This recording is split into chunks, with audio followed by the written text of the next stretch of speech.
Quand ça a maman monte na keba gel bangombo so mata, mais la Bible tu lis jamais. Tu lis jamais la Bible à la maison, tu lis jamais. En aucun jour au moins la maman m'a boye, elle dit papa tu sais aujourd'hui en 20h dans sa prière à famille. C'est bien de faire la prière, comme ça prière à famille. Et ça qui toko mingi. Chaque jour dans sa prière à famille, et ça malam. Mais maman, est-ce qu'on a versé à ta moko? Avant beaucoup ta mawombi wana, oyo tanga nanda au partage. Papa peut vendre wana, mam bandeko ba vandi bana ba vandi.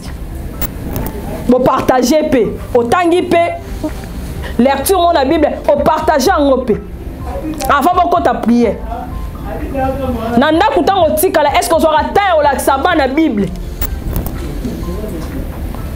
Est-ce qu'on aura atteint?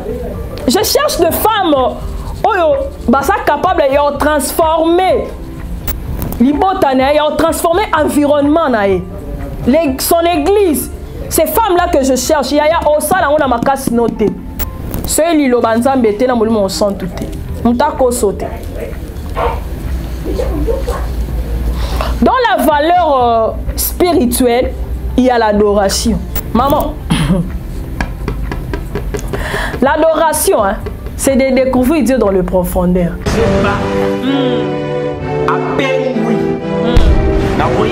Que Dieu vous bénisse.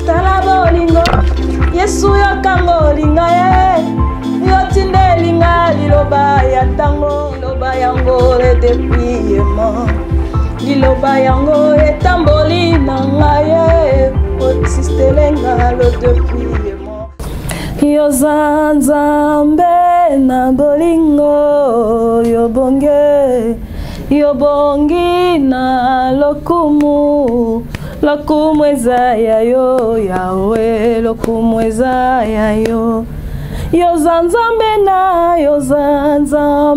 na bolingo yobongi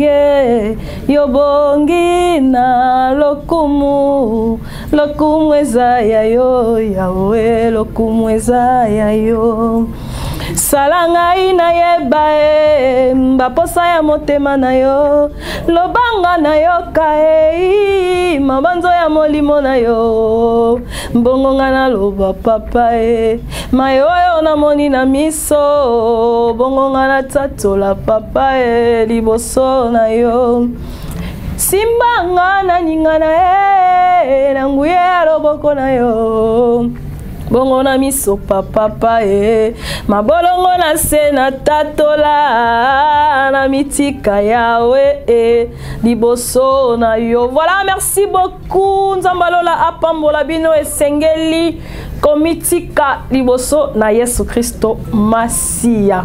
Mbote ezomi bino balandi nyonso ya Évangéliste Elonga télévision. Mbote taba mama nyonso oyo bakolanda ngai na magazine na biso Femme prépare-toi. Magazine oyo mama ekokani na yo, ekokani na ngai, ekokani na biso nyos. Nzambalola a pambola bino. Voilà, merci beaucoup. Avant toute fois na kota vraiment na mozindo ya maso na biso lelo toko bondela. Sa bondela ka moto polelete esengeli kozi pa moto na yo pour que ozala na communication ya malamu liboso ya mokeli na biso. Tongu mimitu, éternel Dieu, na ekopesa yo un grand matondo pour ces moments. Na ekopesa yo merci parce que za na maman moko tomi bale tomi satu o balandi ngai. To o ba kobika o ezobima na kati ya monoko na ngai à travers toi. Éternel Dieu, bénis maman nyonso. Pambola mama moko na moko. Pambola libota moko na moko. Pambola bana moko na moko. Yawe, bisika mikakatano ezalaki solution ya. Bisika difficulté ezalaki yawe bikisa. Bisika oyo limitation ezalaki yawe ekweya.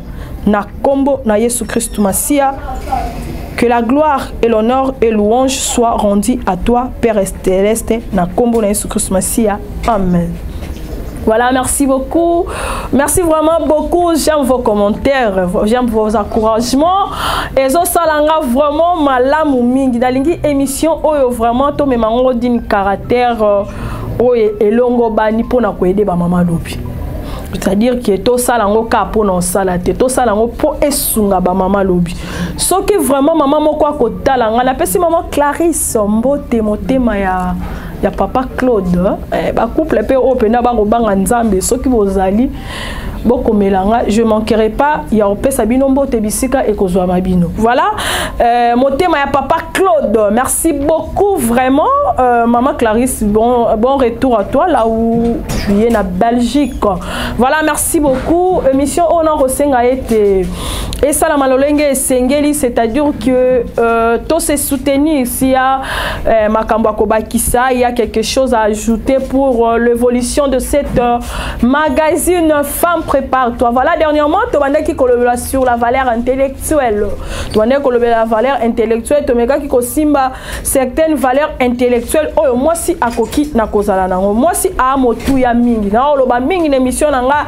la femme la valeur d'une femme chrétienne est le plus précieuse que de l'or c'est-à-dire moi ça na motu ya koleka olo toleka ki na kolobela pour na revenir un peu on a parlé sur l'âme on a parlé sur la force les pensées on a parlé que il y a certains temps quand il y a il y a des sentiments on a touché de la sagesse on a parlé de discernement on a parlé de l'intelligence c'est-à-dire na suka kiwana lobaki que l'intelligence permet à une personne c'est-à-dire de discerner certaines choses dans le bien ou dans le mal. Na senga qui était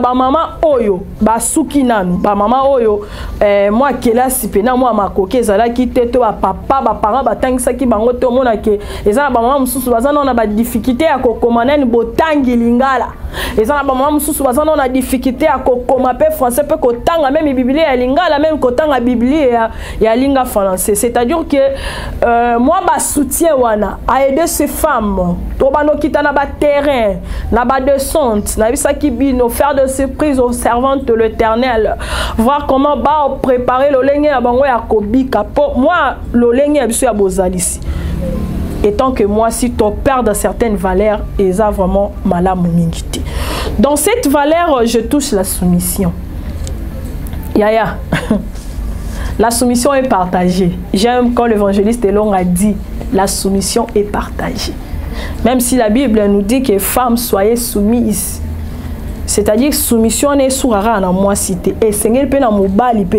tu sais dans une mariage s'il n'y a pas la soumission entre l'homme et la femme il va les tambrande mais en a pas des gars s'il n'y a pas la soumission entre des partenaires entre des gars oh mobali à se soumettre c'est un mauvais type on se soumettre tendeni ba bité que la soumission auto senga ete mobali azala nango esengeli ete akoma zoba to sakama lobanyo so mosa kolobane non mais il y a certains points dans le mariage il y a certains points dans le mariage l'homme doit se soumettre à certains points dans le mariage baba là va comprendre ngai c'est-à-dire moi si oya zanga soumission oya zanga komi kitisa a moi si a valeur te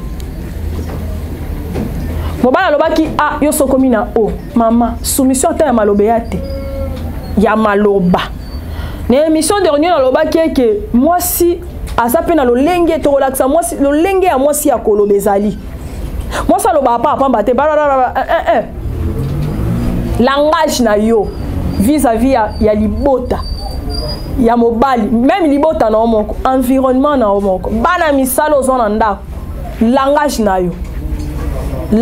na yo ezandenge ni na kata monoko na esengeli ko tombola nzambe na kata monoko na esengeli ko akushaka ba projet donc une femme au lieu langage wana ezala toujours dans le mal c'est mieux de coucher des projets et ça pour l'intérêt libota na c'est-à-dire la soumission il y a moi si Seigneur à se soumettre dans tous les domaines fifth son ami qui tisse en monde là wana mabala ba payende na lobela mabala ba payete na lobela mabala oya ba chrétien et puis des chrétiens authentiques que je parle en c'est lié Na lobela maman mo boete alobi Naomi kitsananga te, nga na lobela maman la te. Na lobela une maman qui a de la valeur chrétienne. S'il vous plaît. Qu'il comprend Jésus-Christ qui est son sauveur. Non, la maman moko oyo comprendre que l'œuvre de la croix était là pour que bisotobika. C'est cette maman que je cherche. Je ne parle pas de la soumission des femmes païennes. Je ne parle pas de la soumission des femmes Jézabel. Non, non. Parce que bango ba contexte ka soumission to ça mon bali ato se soumettre a ça ne ka mabe ato se soumettre maman na sengyo na mkwalelo bano yekola na soumission yekola ngo vraiment en toutes lettres c'est mon bali auto ça yo banano ko yekola na soumission banano auto ça papa na ndao banano ko to ça moi ba certains principes ya foyer na bino bando longwana moi ba caractère moi mike balolenge no moi mike ozana ngo wana tika ngona affronte d'abord la soumission, fais-le vraiment na bon chemin, soyez papa auto sate. Et puis c'est la Bible qui nous recommande la soumission. C'est la Bible.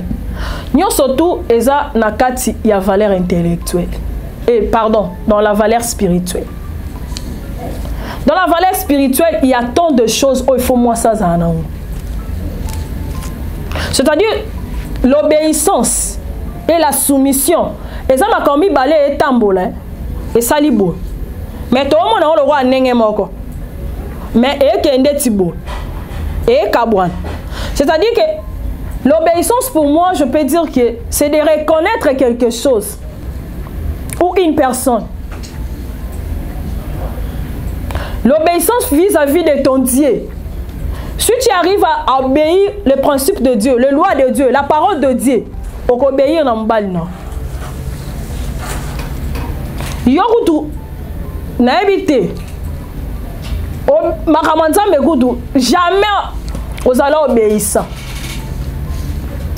Malheur aux enfants rebelles qui prennent des résolutions sans toutefois consulter Dieu. Il faut avoir l'obéissance. D'abord en Dieu,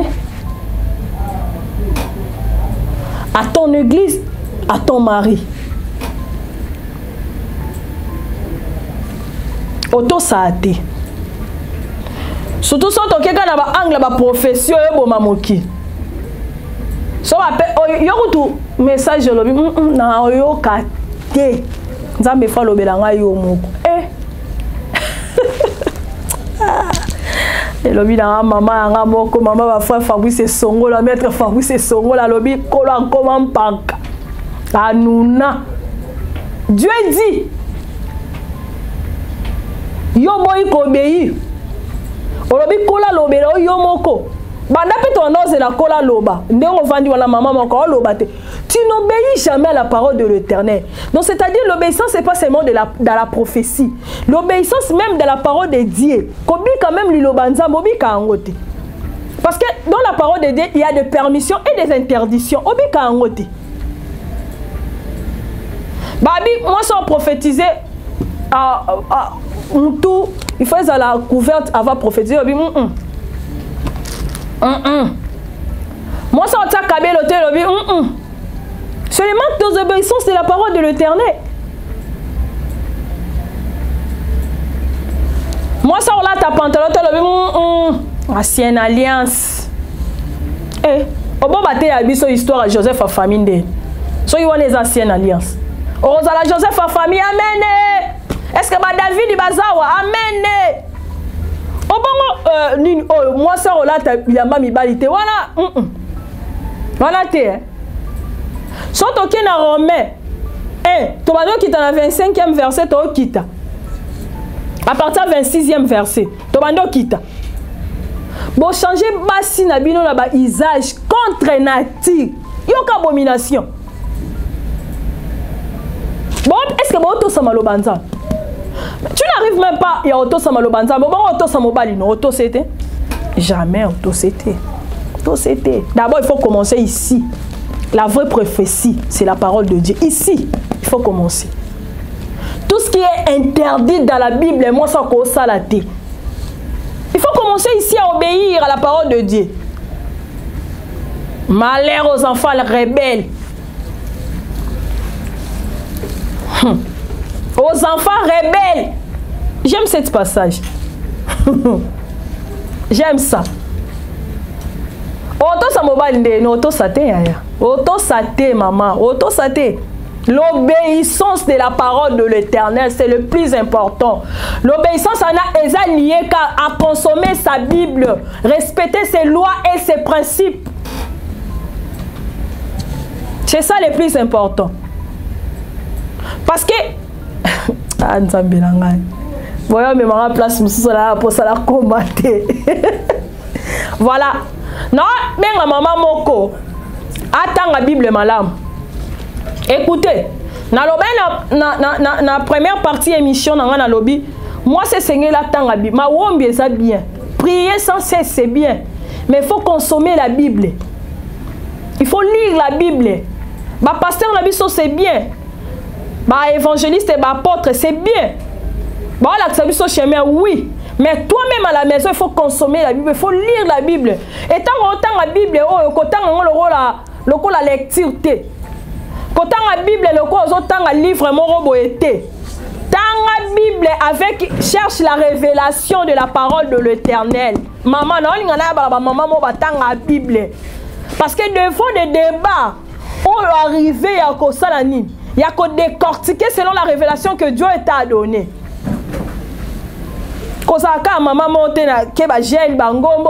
Mais la Bible, tu lis jamais. Tu lis jamais la Bible à la maison. Tu lis jamais. À aucun jour, au moins, la maman m'a envoyé. Elle a dit, papa, tu sais, aujourd'hui, en 20h, dans sa prière à famille. C'est bien de faire la prière, comme ça, prière à famille. Et ça qui toque au mingi. Chaque jour, dans sa prière à famille, et ça, ma lame. Mais maman, est-ce qu'on a versé à ta moko? Avant beaucoup de maombi wana oyo tanga nanda au partage. Papa pe avandi wana bandeko bavandi bana bavandi. Bo partager pe otangi pe lecture mon la Bible au partager en pe. Avant beaucoup de prière. Nanda kutango tikala est-ce qu'on aura temps au laksaba na Bible? Est-ce qu'on aura temps? Je cherche de femmes oyo basa capable de transformer libotane et transformer environnement nae son église.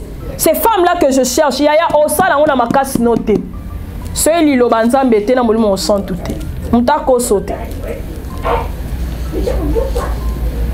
dans la valeur spirituelle il y a l'adoration maman. L'adoration hein, c'est de découvrir Dieu dans le profondeur. Quand tu adores Dieu, c'est de découvrir Dieu dans le profondeur. C'est-à-dire l'adoration, c'est pas seulement de chanter des chansons d'adoration. Pas ça. L'adoration, c'est ta vie, maman. C'est ta vie.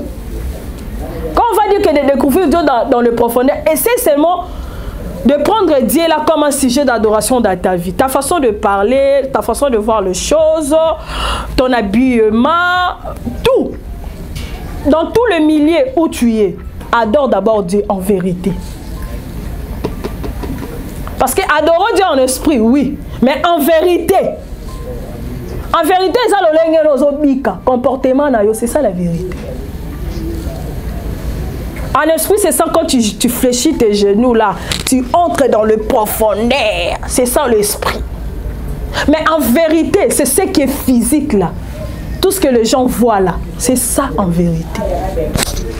Quand on a mon prière en toute vérité, c'est ça l'adoration. Dans la valeur d'une femme, hein, une femme ne peut pas manquer d'adorer et de louer Dieu. Yaya. Yo louange dans sala angoka asoy ko la pesiombo. So mobali no ayela ba million anda. Nde pour toi okomo yemba banzembo yé. Tango sukwa basani yo kako yemba kola teleminde na kembo bikela munya sobi fuka mae masia na ngazana bomoy. Ngana ningana wana. Mais quand une situation ne marche pas à la maison. Oh. Oh là là. Quand il y a des difficultés, au moment où on a un obstacle devant toi,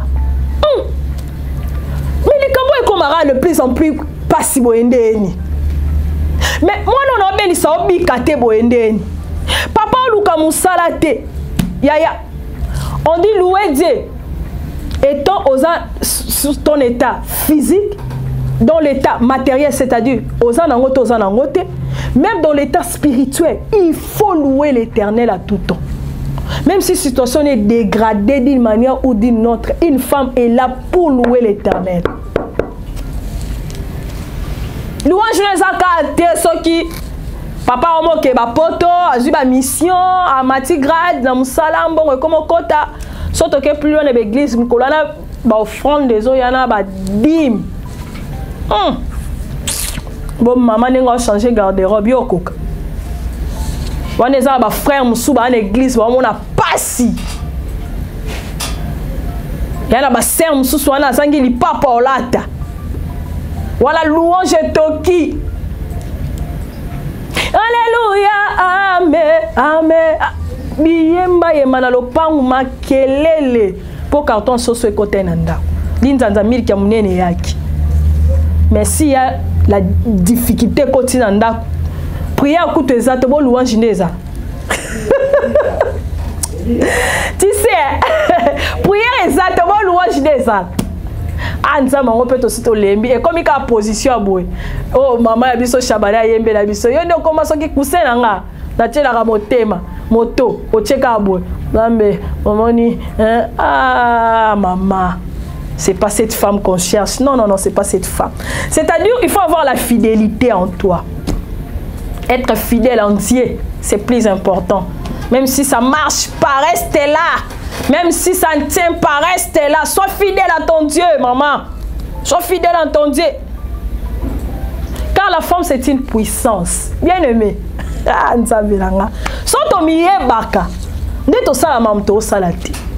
femme, c'est une puissance. Mais la femme a perdu sa valeur. À cause de l'argent. À cause des choses de ce monde. À cause de ses paraîtres. La femme a perdu sa puissance, sa valeur. Bien aimé. La ligne sur le deuxième cas pour te citer, la valeur morale.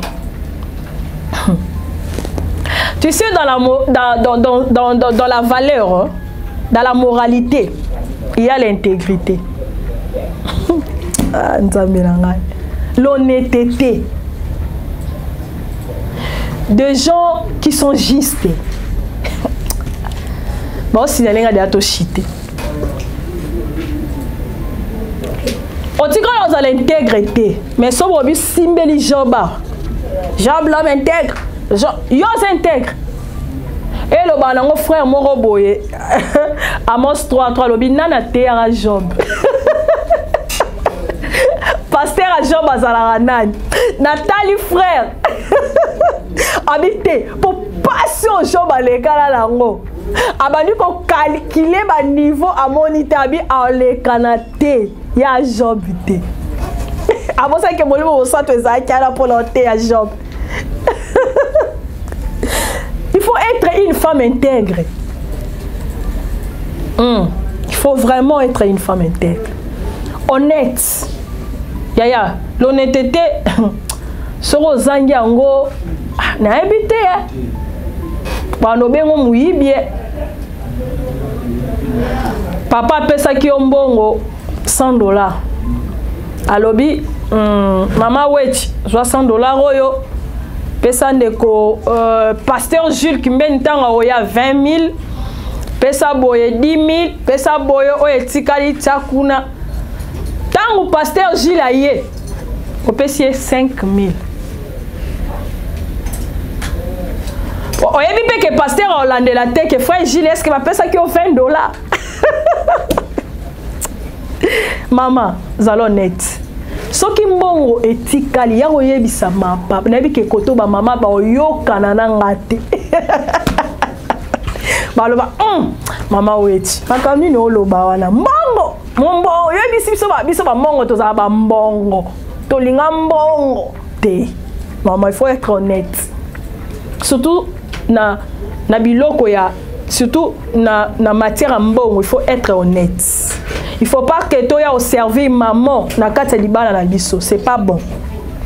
Tous allons honnête, dire la vérité. Là, il faut dire la vérité. Il faut dire la vérité.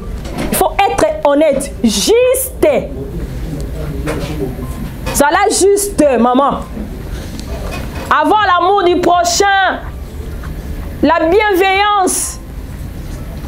Maman, il faut ça en ango. Ne manque pas ces choses. Et que sunga yo vraiment mingi. Na kati libala na yo. Tika ka kozwa mbongo eza yo te ozozwa ngo ka kozo te bongo te. Pour chiter, pour troisième wana na ozwa et puis na ozwa émission mususu na ozwa la valeur physique. Voilà ne esika to kota pena lo lengeni moi c'est fabika ba soin corporel. Na oya wana. Mais na eu valeur intellectuelle. Dans la valeur intellectuelle, pour citer Thomas Fabien, il y a le travail. Eh, le travail n'a que ma papa me soit l'ingabas na baba salate. Abi moi ma femme ne peut pas travailler. C'est bien. Mes amis est pété. Ce que moi c'est azuma ma coquille. Il y a que ça là quelque part, tikaye. Ce qu'on a beau ya ça là, et ça qui est on entend le bané bandeli. Ah ma qui a confiance. Oh boya ça point. Oh banga nini. Tu sais que vous avez confiance en moi sinayo. Laisse-la travailler. Travaille ça dans une entreprise. Tu peux aussi travailler dans la maison. Quand moi ça fait néantité. Bah quand on a une propriété ça t'est. Ça fait aussi partie du travail. Le travail, ce n'est pas seulement être dans un bureau ou bien ce que l'on. Tu peux créer aussi une mini-entreprise, il y a Yomoko. Même si on gère, tu peux mettre une personne, même si on travaille, mais on va gérer.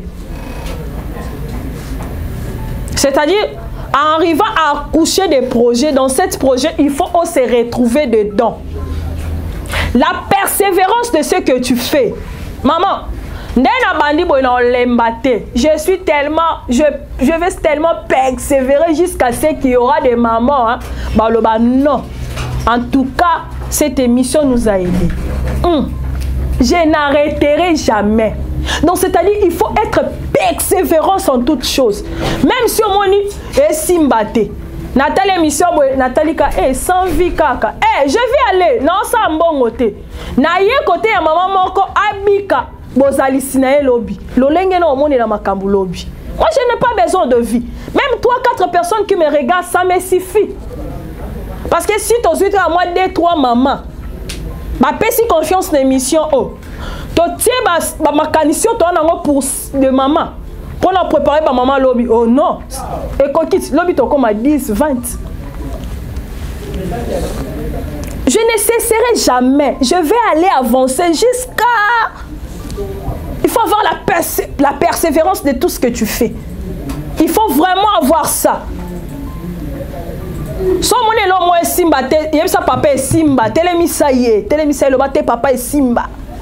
Boba l'église na bino nzambe malamu nzambe malamu yebise ekoma et au Simba. Il faut avoir quoi? La prospérité. C'est là que je suis. Papa Fabien, donne-moi 3 minutes pour chiter. Je sais que tu m'as signalé. Je ne peux pas passer ça, la prospérité. Je ne passe pas. La prospérité. Oh oui, la Bible nous dit, celui qui trouve une bonne femme trouve les bonheurs. Pas Fabien, Apocalypse 12. Expliquez ngai. Parce que quand je lisais la Bible la nuit vers 1h du matin, comme dans Apocalypse 12, on parle de la femme enceinte. Je regarde l'histoire comment Satan a pour détruire la femme. Dans Genèse 3, non. Donc, tout le monde a basi mito et salaté. Basi ma perdre ma valeur na bango.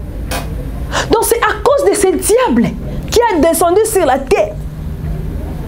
Parce que cette femme a donné la vie à un fils qui nous a sauvés.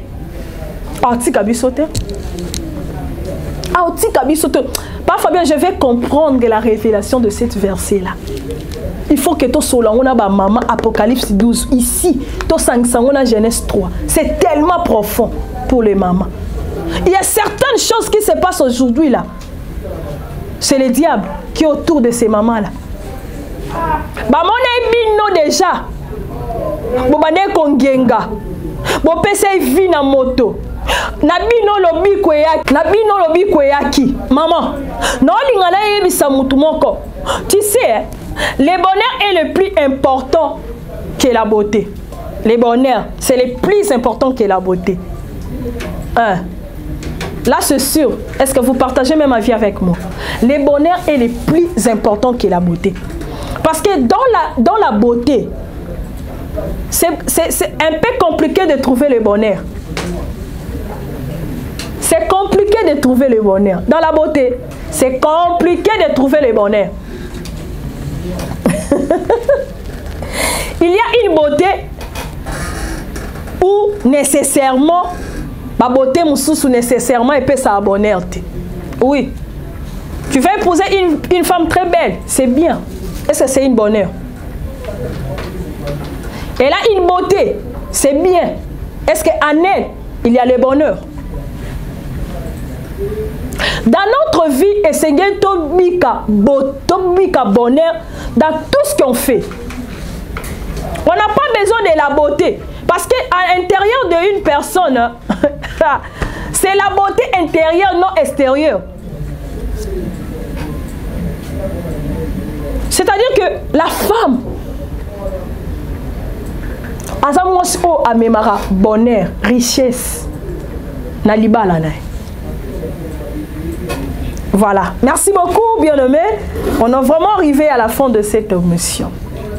Prochainement, on continue. On a parlé sur la valeur spirituelle. L'émission Les Kaki, Tolobelu, la valeur intellectuelle, Tosimbi, la valeur morale, mais Totikali, la valeur que la valeur physique. C'est-à-dire, on a rattraper pour que to sangi sangona. Proverbe 31, 11. Là, on parle de la confiance d'une femme. Voilà, merci beaucoup. Vous êtes tellement nombreux à suivre cette émission. Abonnez-vous si massivement. Aimez la vidéo, likez, vous ne serez pas déçus. Merci à toi, Coco Dema, pour l'assistance. Merci à toi, Fabien, pour y dernière la caméra. Sans oublier l'équipe technique de chez Bisso Télévision. Merci beaucoup. Un grand bonjour à toi, évangéliste Elonga, et un grand bonjour na Basali Mobimba. Il y a Elonga ministre et servante Mobimba. Na bo sanité, Maman Jocelyne. Maman Jocelyne. Moi, je suis en limite dépouillement, c'est pas facile. Na pesi mbote koba toujours na maombi et kozala malamu mengi. Tokutani ngana bino mbala ya sima. Que Dieu vous bénisse. Bye.